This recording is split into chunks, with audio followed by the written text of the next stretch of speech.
This is a very small property, Mr. Mendez. Are you sure this is where you want to build your next high-rise condominium? Yes, Helena. That's a very prime location. Maraming Filipinos ang gustong tumira sa district na yan. Pero maraming mga informal settlers na nandito. Kaya nga pinapunta kita dyan. I-survey mo, kausapin mo ang leader nila para umalis. Matagal ko nang nabili yung property na yan and it's high time na umalis na sila dyan. At kapag nagawa ko, Di malaking bonus for you, Helena. okay, consider it done. Goodbye, Mr. Mendez.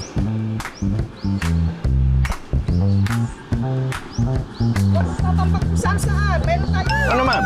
Di ka pa bababa? Kanina pa end ride eh. Magkano ba? 430 po.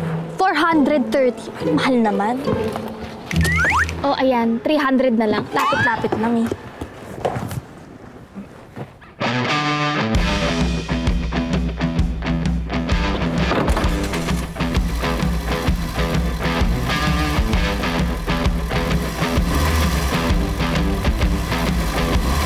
Ano ka ba naman? Saan mo dadalhin yan, ha? Ano yung pagkakaroon niyo? Wala naman yung truck ng basura ngayon, eh. Pasaway ka talaga. Ay ko talaga. Alam nang walang truck ngayon, eh.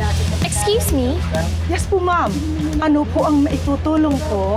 Ikaw bang leader ng barangay na to? Opo mo, ma'am. Bakit po? Nais kong ipaalam sa inyong lahat na kailangan nyo nang lisanin ang lugar na to sa mas madaling panahon.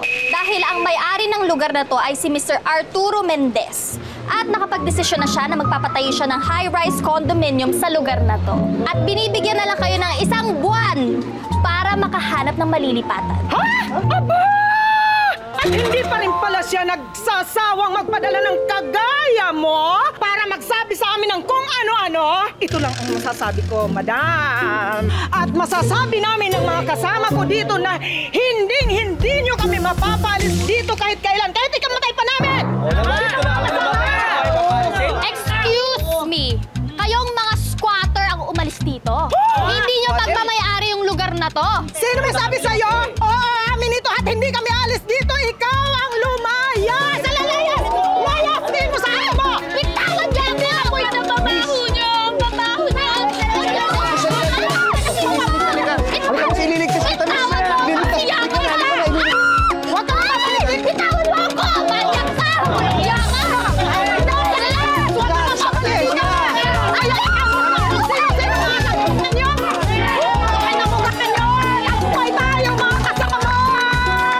I will sue you! Magbabayad ka sa batas! Let me go! Minahon ka nga. Wala na sila. Relax. Saan mo ako dinala, ha? Ano balak mo sa akin? Walang yaka? Akala mo hindi ako lalaban? Nag-training ako ng self-defense. Layuan mo ako! Ipapapulis kita! Niligtas na nga kita sa kuyog ng taong bayan. Papapulis mo pa ako. Don't me. Kilala ko mga katulad mo. Kasama ka rin nila. Sa mukha mong yan. Mukha kang kriminal. Itawad mo ako! Let Teka lang, go of teka lang, me! No, miss. don't touch me! Let go of Grabe me! ka. Ibig na magpasalamat ka, manalait ka pa. Wala dapat akong ipagpasalamat sa'yo dahil pare-pareho lang kayo. Well, soon, mapapalayas na kayo sa lugar niyo. Matatanggal na lahat ng mga mababaho ng gigitatan ng mga tao. At mapapalitan na ng sosyal. Che, kang susunod sa akin, ah.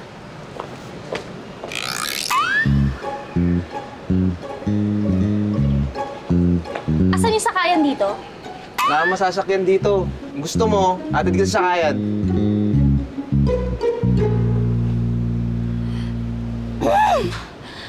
Okay, fine. Pero wag kang didikit sa akin, ah. At wag mo rin ako kakausapin. I said don't touch me. You're so dirty. Understood? Anad?